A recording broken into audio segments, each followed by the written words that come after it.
మునగాకుతో కారపొడి తయారు చేసుకునే విధానం. కావలసినది మునగాకు. ఇలా చక్కగా వలుచుకుని కడిగి ఆరబెట్టుకోవాలి, నీళ్ళేం లేకుండా. ఆరిపోయినాక ఇలా పొడి పొడిలాడుతూ ఉన్న మునగాకు,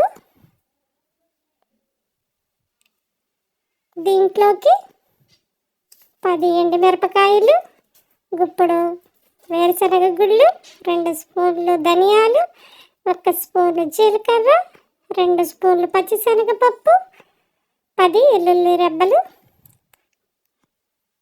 కొంచెం చింతపండు,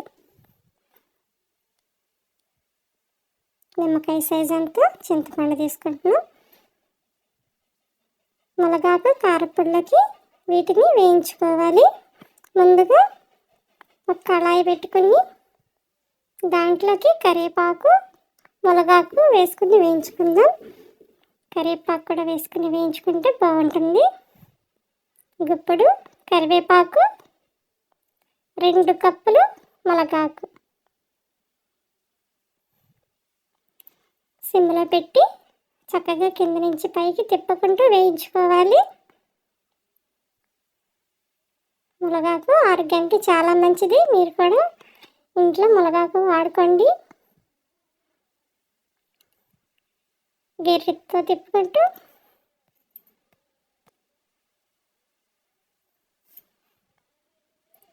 మాడిపోకుండా సిమ్లో పెట్టి వేయించుకోవాలి. కొంచెం ఆలస్యమైనా పర్వాలేదు, సిమ్లో పెట్టి వేయించుకోండి. అప్పుడు రుచిగా ఉంటుంది కారప్పొడి. మునగాకు కారప్పొడి.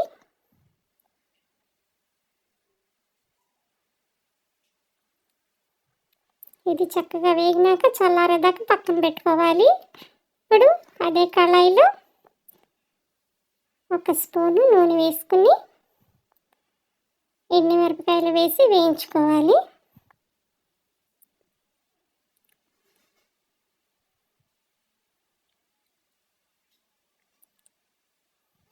ఏది వేయించుకున్నా సిమ్లో పెట్టే వేయించుకోవాలి. పెద్ద సగమే పెడితే మాడిపోతాయి, రుచి ఉండదు. చూడండి, చక్కగా ఇలా వేయించుకోవాలి. ఇప్పుడు వీటిని కూడా పక్కన పెట్టేసుకుని ఇప్పుడు అదే కళాయిలో గుప్పుడు వేరుశనగ గుళ్ళు వేయించుకుంటున్నాం.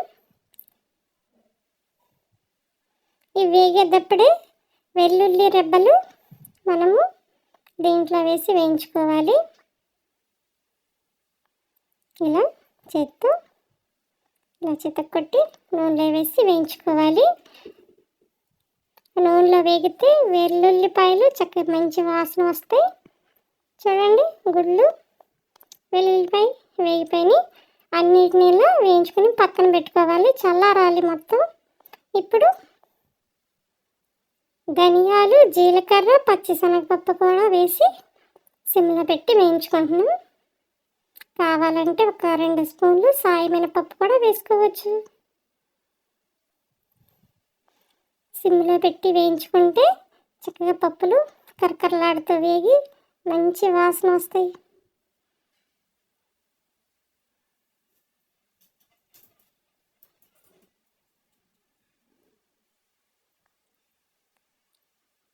ఇవి కూడా చక్కగా సిమ్లో పెట్టి వేయించుకున్నాం.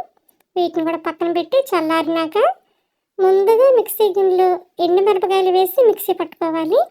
తర్వాత వేరుశనగ గుళ్ళు, పప్పులు వేసి కొంచెం సాల్ట్ కూడా వేసి మిక్సీ పట్టుకోవాలి.